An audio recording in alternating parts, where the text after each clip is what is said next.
તમે બે પૂર્ણ સંખ્યાઓને કોઈપણ ક્રમમાં ઉમેરી શકો છો. એમ કહીએ છીએ કે પૂર્ણ સંખ્યાઓ માટે સરવાળો સમક્રમી છે.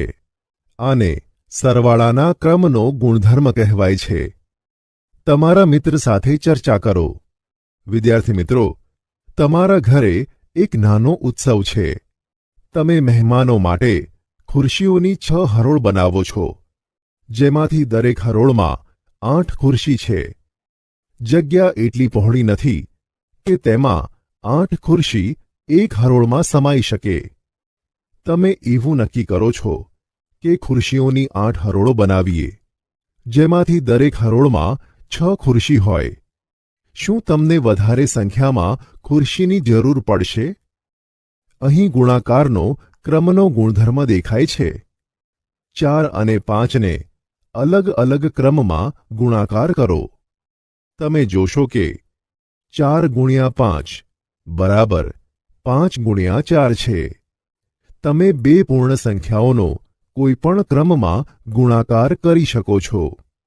આપણે કહી શકીએ કે ગુણાકાર એ પૂર્ણ સંખ્યાઓના માટે સમક્રમી છે. આ પ્રમાણે પૂર્ણ સંખ્યાઓ માટે સરવાળા અને ગુણાકાર બંને સમક્રમી છે. ચકાસો કે 1. પૂર્ણ સંખ્યા માટે બાદબાકી અને ભાગાકાર સમક્રમી નથી. 2. શું 6/3 જેવું સરખું 3/6 છે? ના. સરવાળા અને ગુણાકારના જૂથનો ગુણધર્મ એ કૌંસમાં 2+3 +4 બરાબર 5+4 બરાબર 9. બી 2 કૌંસમાં 3+4 બરાબર 2+7 બરાબર 9. વિદ્યાર્થી મિત્રો, ઉપરના એ અનુસાર તમે પહેલાં 2 અને 3ને જોડીને મળતા સરવાળામાં 4 જોડી શકો છો. સાથે જ બી અનુસાર તમે પહેલા 3 અને 4ને જોડીને મળતા સરવાળામાં 2 જોડી શકો છો. બંને પરિણામો સરખા છે. આપણે આ પણ મેળવી શકીએ છીએ કે કૌંસમાં 5+7 +3 બરાબર 12+3 બરાબર 15 અને 5 કૌંસમાં 7+3 બરાબર 5+10 બરાબર 15. તેથી કૌંસમાં 5+7 +3 બરાબર 5 કૌંસમાં 7+3, જેને પૂર્ણ સંખ્યાઓના સરવાળાનો જૂથ ગુણધર્મ કહેવાય છે. ઉદાહરણ 1. 234, 197 અને 103 સંખ્યાનો સરવાળો કરો. ઉકેલ 234 + 197 + 103 બરાબર 234 + કૌંસમાં 197 + 103 બરાબર 234 + 300 બરાબર 534. આકૃતિ એ અને બીમાં બિંદુઓની સંખ્યા ગણો. તમને શું મળશે? બંનેમાં બિંદુઓની સંખ્યા સરખી છે. આકૃતિ એમાં આપણી પાસે પ્રત્યેક ખાનામાં 2 ગુણ્યા 3 બિંદુ છે. એટલા માટે બિંદુઓની કુલ સંખ્યા કૌંસમાં 2 ગુણ્યા 3 ગુણ્યા 4 બરાબર 24 છે. આકૃતિ બીમાં દરેક ખાનામાં 3 ગુણ્યા 4 બિંદુ છે. તેથી બિંદુઓની કુલ સંખ્યા 2 ગુણ્યા કૌંસમાં 3 ગુણ્યા 4 બરાબર 24 છે. તેવી રીતે તમે જોઈ શકો છો કે કૌંસમાં 3 ગુણ્યા 5 ગુણ્યા 4 બરાબર 3 ગુણ્યા કૌંસમાં 5 ગુણ્યા 4 છે. આ પૂર્ણ સંખ્યાઓના ગુણાકાર માટેનો જૂથનો ગુણધર્મ કહેવાય છે. ઉદાહરણ 14 + 17 + 6 ને 2 રીતથી શોધો. ઉકેલ 14 + 17 + 6 બરાબર કૌંસમાં 14 + 17 + 6 બરાબર 31 વત્તા 6 બરાબર 37. 14 વત્તા 17 વત્તા 6 બરાબર 14 વત્તા 6 વત્તા 17 બરાબર કૌંસમાં 14 વત્તા 6 વત્તા 17 બરાબર 20 વત્તા 17 બરાબર 37. વિદ્યાર્થી મિત્રો, અહીં તમે સરવાળામાં જૂથનો અને ક્રમના ગુણધર્મનો પ્રયોગ કર્યો છે. ક્રમના અને જૂથના ગુણધર્મના ઉપયોગથી ગણતરી થોડી સરળ થઈ જાય છે. ગુણાકારના જૂથના ગુણધર્મ નીચે પ્રકારના પ્રશ્નોના ઉકેલ કરવામાં ઉપયોગી બને છે. ઉદાહરણ 3. 12 ગુણ્યા 35 શોધો. ઉકેલ 12 ગુણ્યા 35 બરાબર કૌંસમાં 6 ગુણ્યા 2 ગુણ્યા 35 બરાબર 6 ગુણ્યા કૌંસમાં 2 ગુણ્યા 35 બરાબર 6 ગુણ્યા 70 બરાબર 420. આ ઉદાહરણમાં જૂથના ગુણધર્મનો ઉપયોગ સૌથી નાની બેકી સંખ્યાને 5ના ગુણકથી ગુણાકાર કરી સરળતાથી ઉત્તર પ્રાપ્ત કરવા માટે કર્યો છે. ઉદાહરણ 4. 8 ગુણ્યા 1769 ગુણ્યા 125 શોધો. ઉકેલ 8 ગુણ્યા 1769 ગુણ્યા 125 બરાબર 8 ગુણ્યા 125 ગુણ્યા 1769 બરાબર કૌંસમાં 8 ગુણ્યા 125 ગુણ્યા 1769 બરાબર 1000 ગુણ્યા 1769 બરાબર 17,69,000. ગુણાકારનું સરવાળા પર વિભાજન 6 સેન્ટીમીટર ગુણ્યા 5 સેન્ટીમીટર માપોનો એક આલેખ કાગળ લો, જેમાં 1 સેન્ટીમીટર ગુણ્યા 1 સેન્ટીમીટર માપવાળા ચોરસ ખાના બનેલા હોય. તમારી પાસે કુલ કેટલા ચોરસ છે? શું આ સંખ્યા 6 ગુણ્યા 8 છે? હવે આ કાગળને 6 સેન્ટીમીટર ગુણ્યા 5 સેન્ટીમીટર અને 6 સેન્ટીમીટર ગુણ્યા 3 સેન્ટીમીટર માપવાળા 2 ભાગમાં કાપી લો. ચોરસની સંખ્યા આ 6 ગુણ્યા 5 છે અને આ 6 ગુણ્યા 3 છે. બંને ભાગોમાં કુલ કેટલા ચોરસ છે? આ કૌંસમાં 6 ગુણ્યા 5 વત્તા કૌંસમાં 6 ગુણ્યા 3 છે. એનો અર્થ એ છે કે 6 ગુણ્યા 8 બરાબર કૌંસમાં 6 ગુણ્યા 5 વત્તા કૌંસમાં 6 ગુણ્યા 3 છે. પરંતુ 6 ગુણ્યા કૌંસમાં 5 વત્તા 3 બરાબર કૌંસમાં 6 ગુણ્યા 5 વત્તા કૌંસમાં 6 ગુણ્યા 3 બરાબર 48. આ ગુણધર્મને ગુણાકારનું સરવાળા પર વિભાજન કહે છે. વિદ્યાર્થી મિત્રો, હવે નીચે પ્રમાણે ગુણાકાર પ્રક્રિયાને જુઓ અને ચર્ચા કરો. સંખ્યાઓનો ગુણાકાર કરતી વખતે ગુણાકારનું સરવાળા પર વિભાજન ગુણધર્મનો ઉપયોગ કરીએ છીએ. 425 ગુણ્યા 136 425 ગુણ્યા 6 નો જવાબ આવશે 2550 અને 425 ગુણ્યા 30 નો જવાબ આવશે 12750. 425 ગુણ્યા 100 નો જવાબ આવશે 42500. આ ત્રણેય સંખ્યાઓનો સરવાળો 57800 આવશે. 425 ગુણ્યા કૌંસમાં 6 વત્તા 30 વત્તા 100. ઉદાહરણ 5.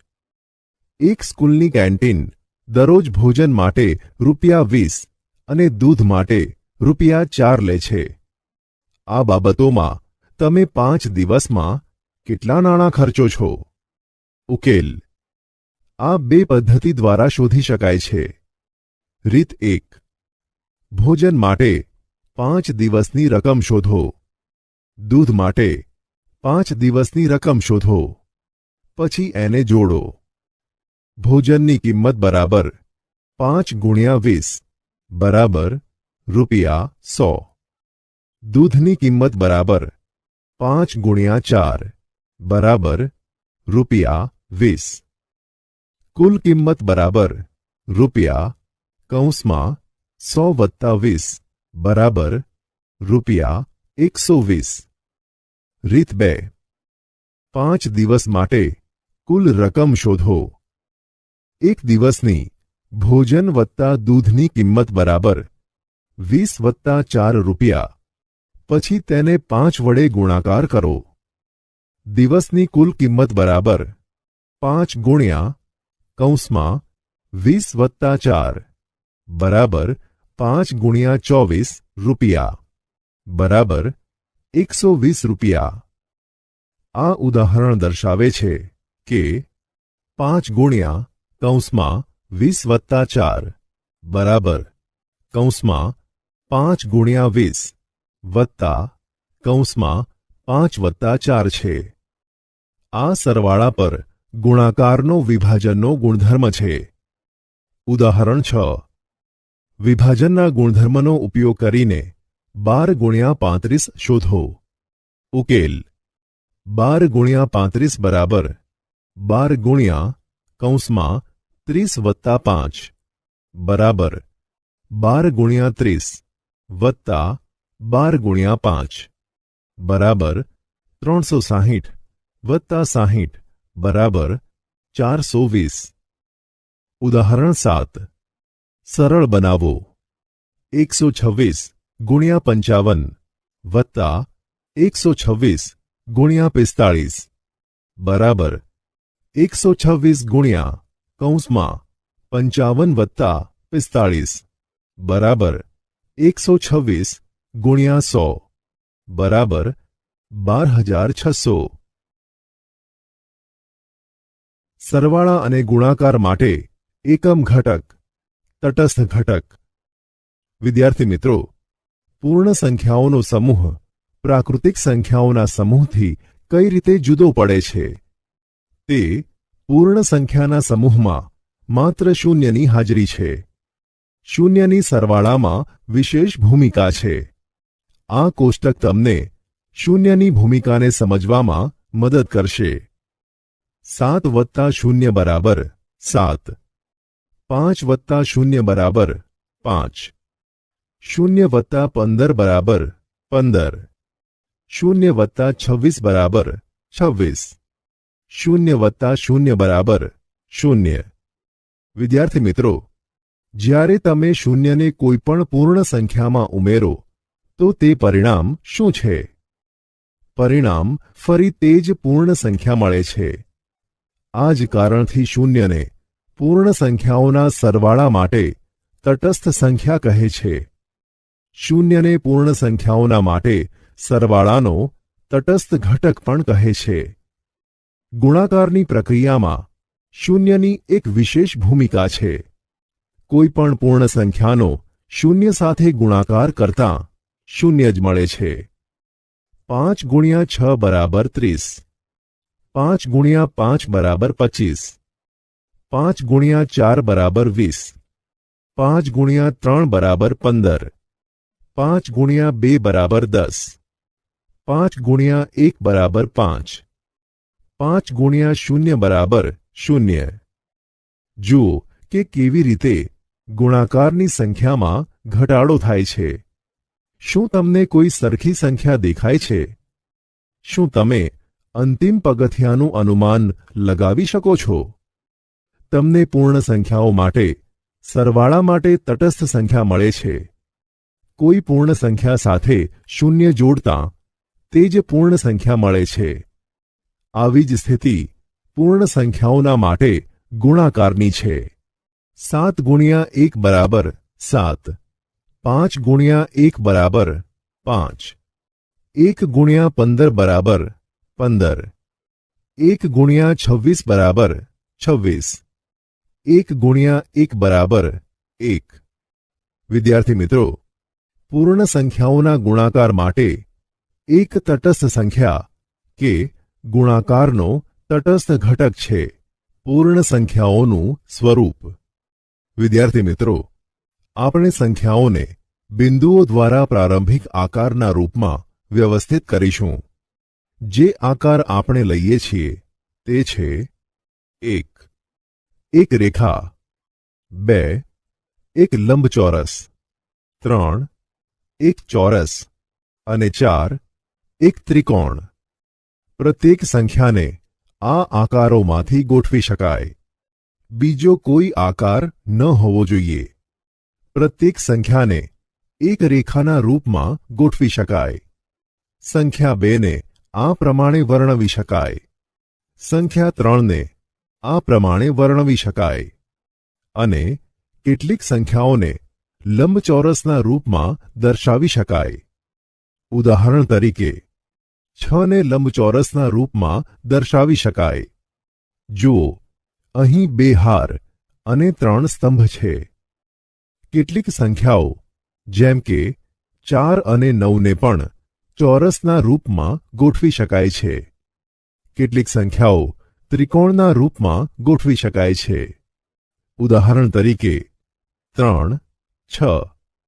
વિદ્યાર્થી મિત્રો, ધ્યાન આપો કે ત્રિકોણની 2 બાજુઓ સમાન હોવી જોઈએ. નીચેથી શરૂ કરતાં પંક્તિઓમાં બિંદુઓની સંખ્યા 4, 3, 2, 1 જેવી હોવી જોઈએ. સૌથી ઉપરની પંક્તિમાં કેવળ એક બિંદુ હોવું જોઈએ. હવે કોષ્ટકને પૂર્ણ કરો. વિદ્યાર્થી મિત્રો, એક વિશિષ્ટ સંખ્યા છે. સંખ્યા, રેખા, લંબચોરસ, ચોરસ, ત્રિકોણ. 2 હા, ના, ના, ના. 3 હા, ના, ના, હા. 4 હા, હા, હા, ના. 5 હા, ના, ના, ના. 6 હા, હા, ના, હા. 7 હા, ના, ના, ના. 8 હા, હા, ના, ના.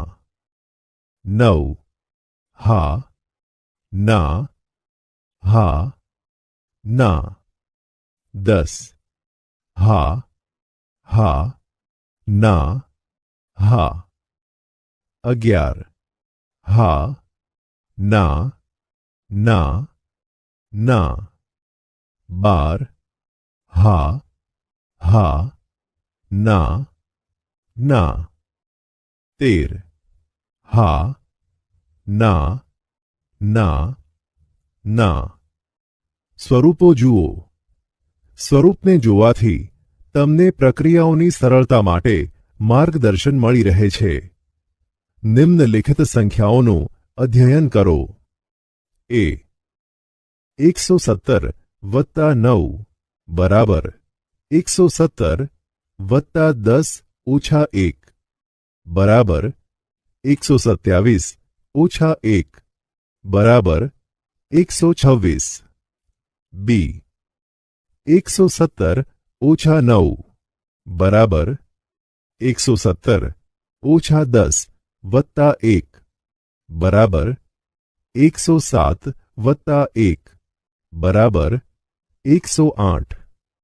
સી 117 વત્તા 99 બરાબર 117 વત્તા 100 ઓછા 1 બરાબર 217 ઓછા 1 બરાબર 216. ડી 117 ઓછા 99 બરાબર 117 ઓછા 100 વત્તા 1 બરાબર 17 વત્તા 1 બરાબર 18. વિદ્યાર્થી મિત્રો, શું આ સ્વરૂપ 9, 99, 999 વગેરે પ્રકારની સંખ્યાઓને ઉમેરવામાં કે બાદ કરવામાં તમારી મદદ કરે છે?